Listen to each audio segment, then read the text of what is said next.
تا حالا مالیاتتون رو ثبت کردید و با خودتون گفتین امیدوارم ممیزی نشم؟ شما تنها نیستین. هیچ کس دوست نداره اون نامه ترسناک CRA رو توی صندوق پستیش ببینه. اما حقیقت اینه که بیشتر ممیزی ها به دلیل پرچم های قرمز اتفاق میفتن که باعث میشه CRA به اظهارنامه شما نگاه دوباره بندازه. امروز در مورد مهمترین عواملی که باعث ممیزی میشن و اینکه چطور میتونید ازشون اجتناب کنید صحبت میکنیم.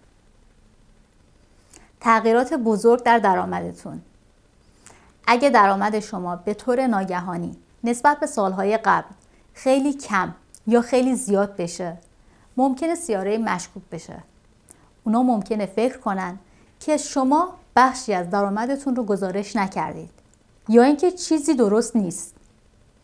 اگه دلیل موجهی برای تغییر دارین، مثل از دست دادن شغل یا دریافت یک پاداش بزرگ، حتما مدارک کافی برای اثباتش نگه دارید. کسورات مالیاتی زیاد یا غیر معمول. همه ما دوست داریم که هزینه‌های بیشتری را از مبلغ مالیات کم کنیم. اما اگر مبلغ کسورات شما نسبت به شغل یا صنعتتون غیر عادی باشه، ممکنه CRA بهش توجه کنه. مثلا اگر کارمند اداری هستید و $10,000 هزینه سفر اعلام میکنید، ممکنه CRA از شما مدارک بیشتری بخواد. همیشه رسیدها رو نگه دارید و مطمئن بشید که ادعاهای شما منطقی هستن. اگه خود اشتغال هستین یا کسب و کار جانبی دارین، CRA به هزینه‌های دفتر خانگی و کسورات مربوط به کسب و کار دقت زیادی میکنه. اگه 100% هزینه اینترنت، قبض تلفن یا سوخت ماشینتون رو به عنوان هزینه کسب و کار اعلام میکنید، ممکنه مشکوک به نظر بیاد. فقط بخشی از هزینه ها که واقعا برای کار استفاده میشن قابل کسر هستن. پس اگه از ماشینتون برای کار و هم برای استفاده شخصی استفاده میکنید، کل هزینه رو ادعا نکنید. استفاده از اعداد گرد. یه مورد ظریف ولی مهم. اگه اظهارنامه شما پر از اعداد رند مثل $5,000 هزینه کسب و کار، $2,000 کمک خیریه و $10,000 هزینه سفر باشه، CRA ممکنه فکر کنه که شما اعداد رو تخمینی نوشتین، نه بر اساس واقعیت. همیشه دقیق باشین.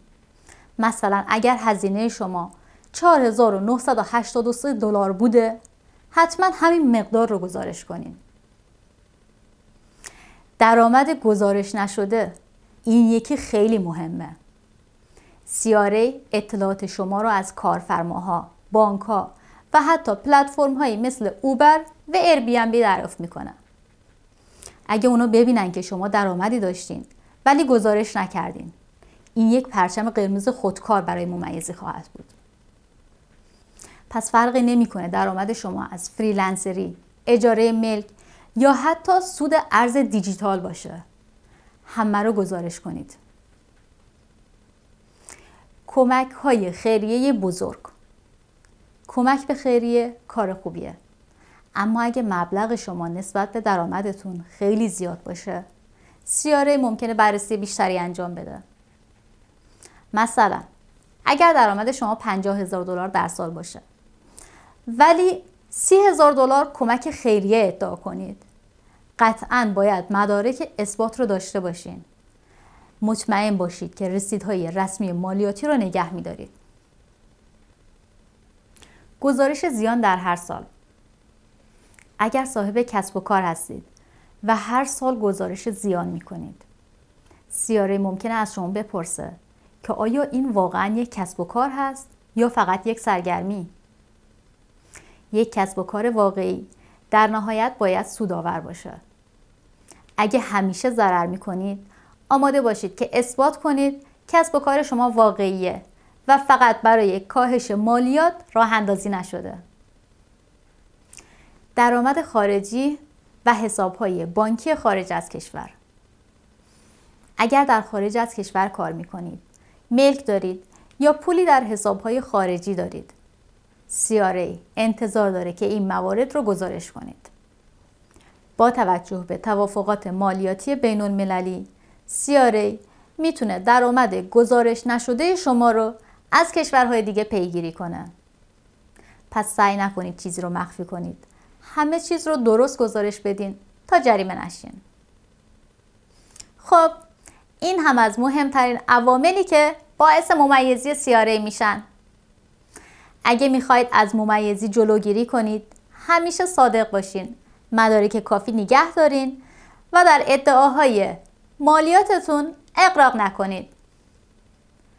اگه CRA از شما سوالی بپرسه، داشتن اسناد معتبر باعث میشه از استرس زیادی نجات پیدا کنید. آیا تا به حال تجربه ممیزی داشتین؟ یا سوالی در مورد مالیات دارین؟ توی کامنت ها بهم بگین. و اگه این ویدیو براتون مفید بود، لایک و سابسکرایب کنید و برای دوستانتون به اشتراک بذارید. تا ویدیوهای بعدی، خدا نگهدار.